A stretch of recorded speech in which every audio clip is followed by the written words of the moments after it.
Yes, sir. I live in Mason County, my friend. Good evening, good evening. I'm your Mason County Judge Executive, Owen McNeill. I think it's important we say thank you to the volunteer and unpaid citizens that serve on our JPC. Most of the time it is not such an involved position, but we greatly appreciate you and appreciate the service you're doing for your community. JPC commissioners, the commissioners and I, with Fiscal Court, asked you to consider a text amendment for data centers and technology campuses for a few reasons. Yes, one reason is because of our current interest from the apex of the industry, a global top 10 US-based company that we've worked hard to bring here. We'll talk about that specifically here in a minute. The other dominant reason, or one of them, is the fact that we currently have the Commonwealth's preeminent power plant located here in Mason County and EKPC's Spurlock Power Generation Station, as well as the fact as we have our majestic Ohio River right next door. For the last 18 months, technology spending and data centers have been about the only industry expanding, and without their spending, our national economic activity reflects more recessionary tendencies. In other words, for the last 6 quarters, they've been about the only big projects going, and given our assets, it's only a matter of time until a serious one looks at our area. As I stated in my letter to the community several months ago, this is our community's opportunity to dictate how we want these governed here. I believe we're 3 to 5 years away from data centers being as common as water treatment plants, and that we'll have one of these critical infrastructure pieces in about every 5 counties.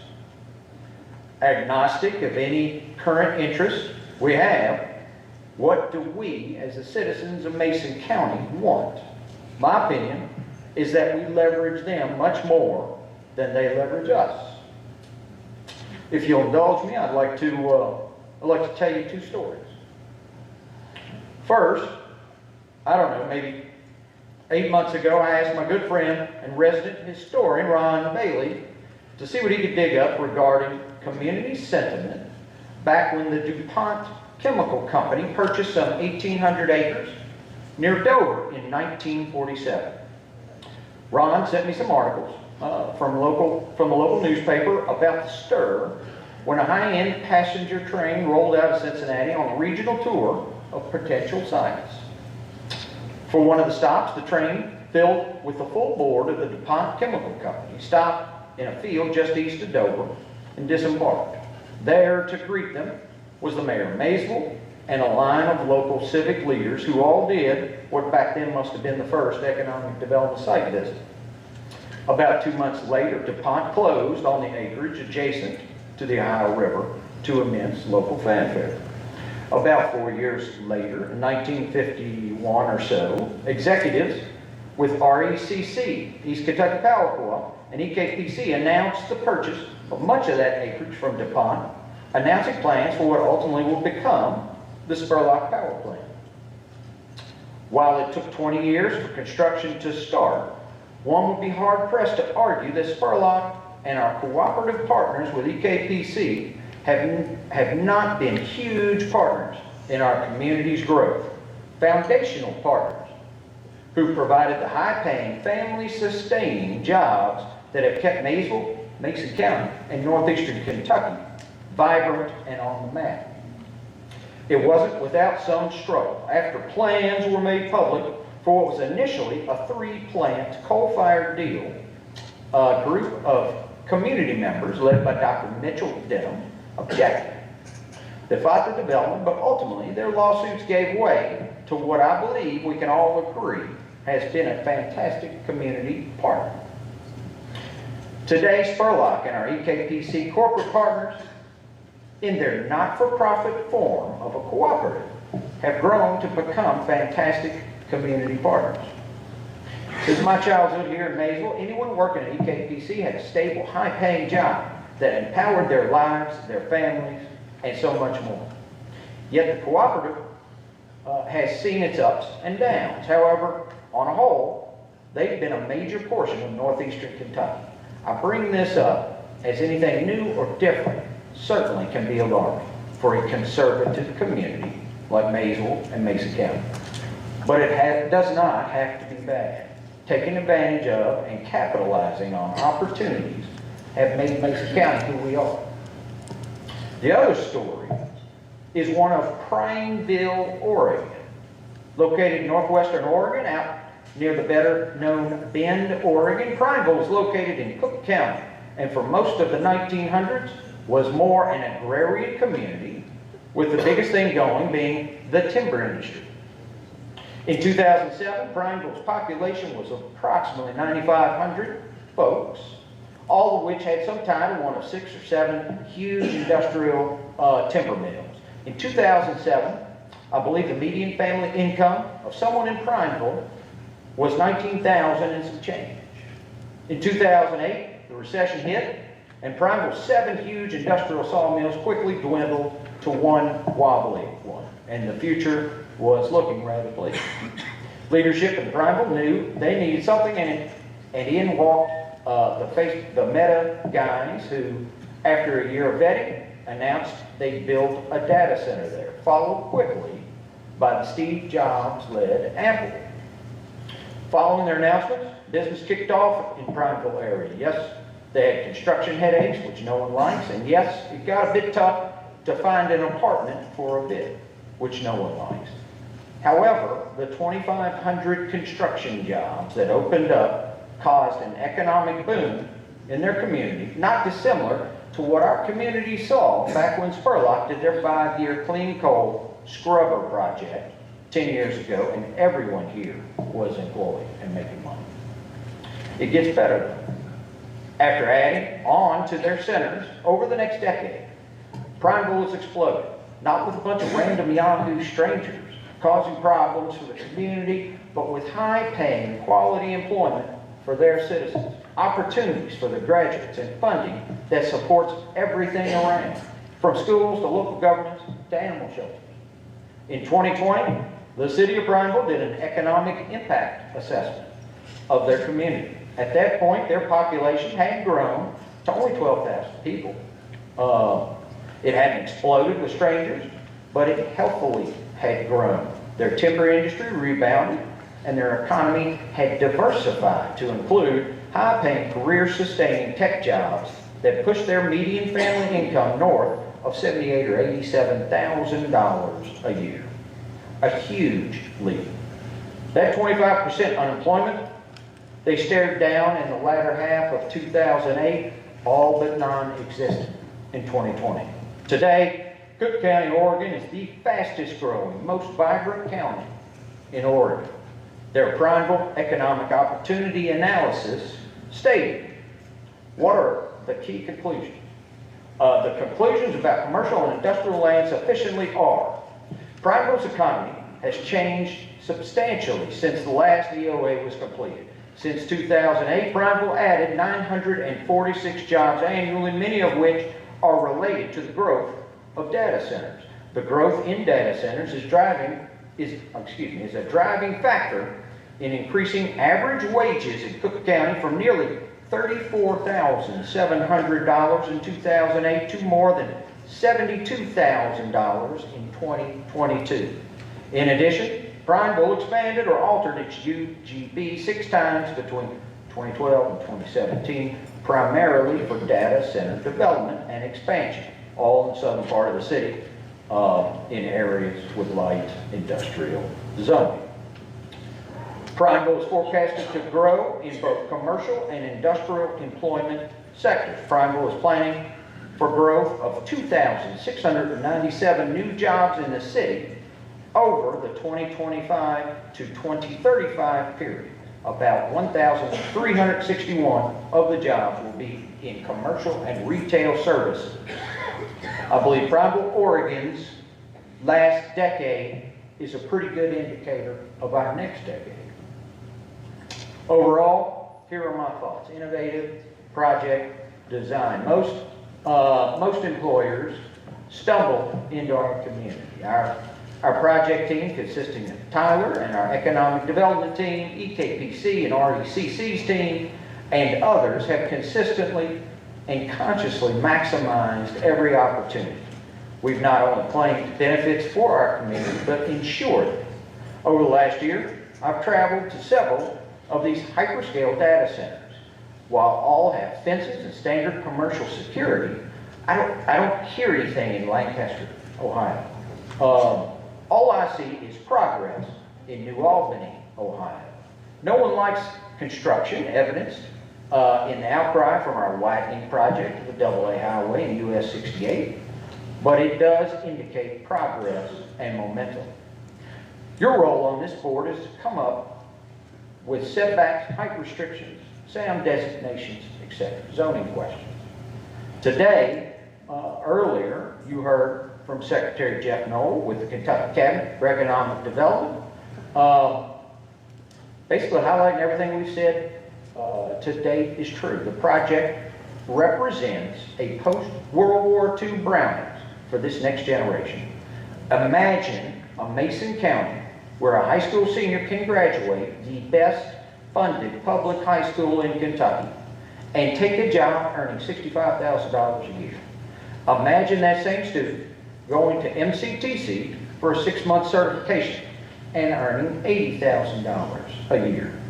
Finally, imagine that same student going to MCTC for a 2-year associate's degree and earning $107,000 per year. And imagine all those opportunities for our youth without one of them having to leave Mason County. Imagine an opportunity that brings high-paying technology jobs, 150 to 200 badged-in jobs per section, and thousands of construction jobs right here. We don't have to imagine what the additional power plant jobs this project brings, as they've already been high-quality jobs in our community since the 50s.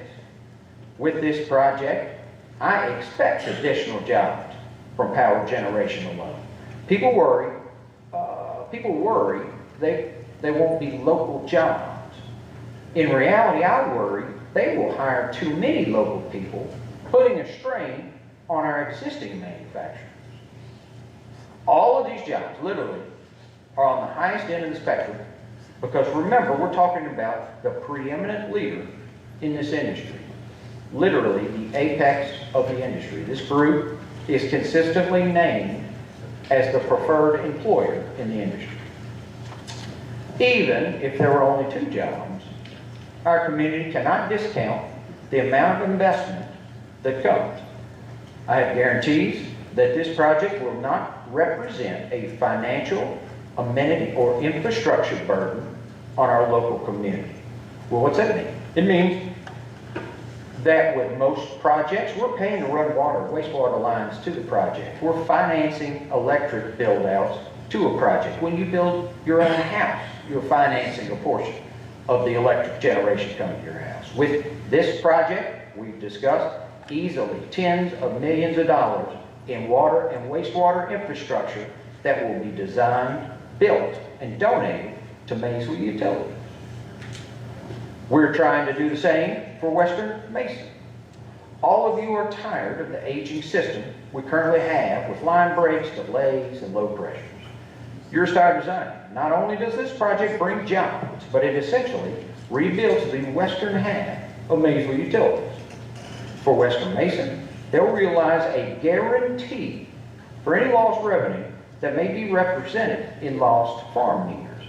Not only that, they will gain these guys as a customer for any available potable water they have available.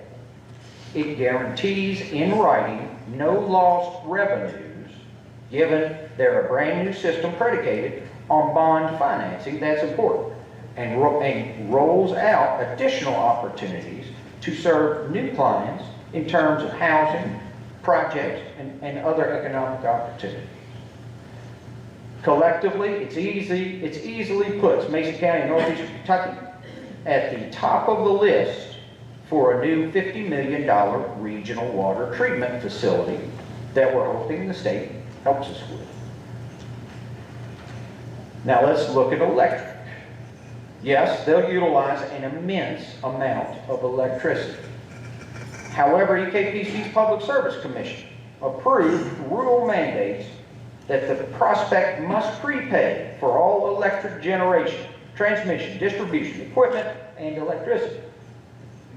Remember, EKPC is not for-profit cooperative with essentially a math equation that determines cost. If, on one side of your ledger, you force industrial data centers and technology campuses to prepay for all their equipment, electric, doesn't it make sense that at a minimum it stabilizes residential rates? It's a math equation. People talk about the PJM national grid. EKPC makes all of the power with Spurlock and Cooper Station. The only time they sell electric into PJM is when they have extra and can make a little, providing unused electrons to systems without generation. It only helps stabilize bills for us. Yes, inflation catches every asset. However, any increased costs on EKPC's grid won't come from this project. To everyone, I'm your Mason County Judge Executive. My job is to ensure we have a growing, vibrant community in all facets. My job is to literally worry about everything, which I do. We have an immensely overweighted manufacturing economy with manufacturers that have been here a while. We've pulled off some innovative tricks like transforming Mitsubishi into a heat pump manufacturer, but I do worry that losing just one of our big, larger manufacturers puts us in a rather precarious position. We have an aging, unattended infrastructure that's showing its wear and tear daily. While we have reascended back to the economic hub of northeastern Kentucky, our traditional place, we will continue to lose our youth to more urban areas, winning some battles but losing the war between that rural-urban divide. While we consider ourselves an agrarian economy, ask any farmer. Without owning 800 to 1,000 acres, farming is financially difficult. Since my childhood here, most successful farmers have full-time professional jobs, like working at Brownings or Stover. Most with less than 800 acres have a career that supplements their farming or agrarian lifestyle. Finally, while zoning certainly has its place, most of us Mason Countians are more libertarian than anything else, and most will tell you to let someone do what they want on their own land. It's an opportunity. We've approached those in an area that's not exactly the bread belt of Mason County. Their site is surrounded by the state's preeminent power plant, a private coal ash landfill, and our AA highway, and one of Mason County's industrial parks. In closing, let me say this.